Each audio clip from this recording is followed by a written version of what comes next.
मध्य प्रदेश के दिल में बसा एक छोटा सा गांव हरिपुरा, जहां चारों तरफ हरियाली ही हरियाली थी। खेतों में लहराती फसलें, पेड़ों पर चहचहाते पक्षी और मिट्टी की खुशबू में बसी एक सुकून भरी जिंदगी। गांव के लोग सीधे साधे थे और यहाँ का खाना इतना स्वादिष्ट था कि दूर दूर से लोग सिर्फ खाने का स्वाद लेने आते थे। इसी गांव के एक कोने में एक छोटी सी झोपड़ी में राघव अपनी पत्नी सविता के साथ रहता था। राघव गरीब जरूर था, लेकिन उसकी ईमानदारी और मेहनत पूरे गांव में मिसाल थी। वो सुबह सूरज निकलने से पहले काम पर निकल जाता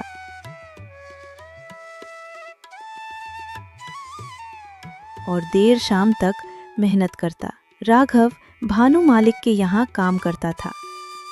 चाहे कितना भी मुश्किल काम क्यों ना हो, वो कभी पीछे नहीं हटता था।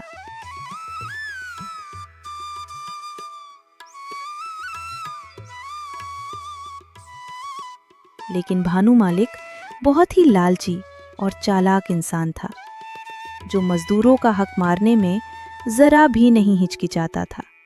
एक दिन महीने भर की कड़ी मेहनत के बाद राघव मालिक के पास गया और विनम्रता से बोला, मालिक, मैंने पूरे महीने जी जान लगाकर काम किया है, कृपया मेरी मजदूरी दे दीजिए। भानु मालिक ने घूरते हुए कहा, तू काम ढंग से करता नहीं और पैसे मांगने आ जाता है। आधी मजदूरी ले और यहाँ से निकल जा, और कल से काम पर मत आना। ये सुनकर राघव के पैरों तले जमीन खिसक गई। उसने बहुत समझाने की कोशिश की, लेकिन मालिक ने उसकी एक नहीं सुनी और उसे आधे पैसे देकर भगा दिया। उदास और टूटे हुए मन से राघव घर लौटा। सविता ने उसके चेहरे की उदासी देखकर पूछा, क्या हुआ जी? राघव ने सारी बात बताई। ये सुनकर सविता भी चिंतित हो गई, लेकिन उसने खुद को संभालते हुए कहा, हिम्मत मत हारिए, भगवान ने चाहा तो सब ठीक होगा। अब हमें खुद कुछ करना होगा। अगले दिन राघव काम की तलाश में पूरे गांव में घूमता रहा, लेकिन कहीं काम नहीं मिला। कहीं मजदूरी बहुत कम थी तो कहीं काम ही नहीं था। थका हारा राघव एक पेड़ के नीचे बैठा था। तभी उसे एक आदमी पर्चे बांटते हुए दिखा। उसने बताया कि गांव में एक नया ढाबा खुला है। ये सुनकर राघव के मन में एक उम्मीद जगी और वो तुरंत वहां पहुंच गया। ढाबे का मालिक था करण चौधरी। राघव ने कहा, सेठ जी, मुझे काम चाहिए, मैं अच्छा खाना बना सकता हूँ। करण ने थोड़ा सोचकर कहा, ठीक है, अगर खाना अच्छा बना सके तो 200 रुपये रोज दूंगा। मजबूरी में राघव ने ये शर्त मान ली और काम शुरू कर दिया। धीरे धीरे राघव के हाथों का स्वाद लोगों की जुबान पर चढ़ गया। ढाबे पर भीड़ बढ़ने लगी। लोग कहते, वाह, ऐसा स्वाद तो कहीं नहीं मिला।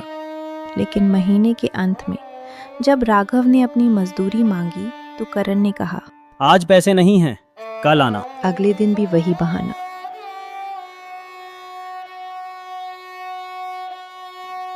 और फिर एक दिन उसने साफ मना कर दिया। अब राघव के सामने बड़ी मुसीबत खड़ी हो गई। घर चलाने के लिए उसने मजबूरी में जमींदार धनराज सिंह से 5,000 रुपए उधार लिए और अपना घर गिरवी रख दिया।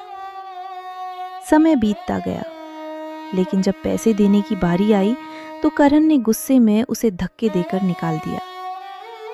राघव पूरी तरह टूट चुका था। आंखों में आंसू और दिल में दर्द था। तभी उसका सच्चा दोस्त हरि उसके पास आया। उसने राघव की हालत देखी और बोला, दोस्त, अब दूसरों के भरोसे मत रहो, तू खुद कुछ कर सकता है। हरि ने उसे पैसे दिए और हिम्मत भी। राघव और सविता ने मिलकर अपने घर के बाहर एक छोटा सा ढाबा शुरू किया। एक तख्ती पर लिखा था, 50 रुपए में मटन पूरी। शुरुआत में सिर्फ कुछ लोग आए, लेकिन जैसे ही उन्होंने खाना चखा, उनकी आंखें चमक उठी। वाह, इतना स्वाद और इतने कम दाम। धीरे धीरे राघव का ढाबा पूरे गांव में मशहूर हो गया।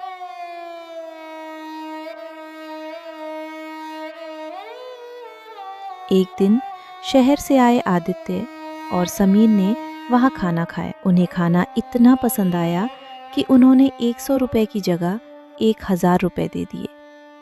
अब राघव का आत्मविश्वास बढ़ गया। रोज नए ग्राहक आने लगे और बड़े बड़े ऑर्डर भी मिलने लगे।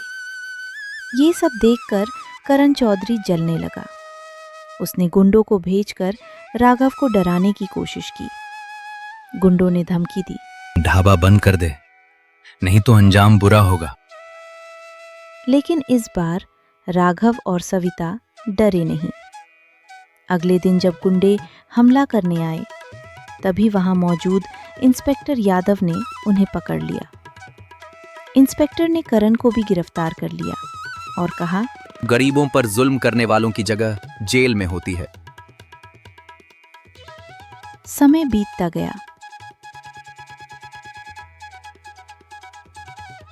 राघव का छोटा सा ढाबा अब एक बड़े होटल में बदल चुका था। वहां दूर दूर से लोग खाना खाने आते थे। लेकिन राघव आज भी वही इंसान था, सीधा, ईमानदार और दयालु। सीख, ईमानदारी, मेहनत और हिम्मत से इंसान अपनी किस्मत खुद लिख सकता है।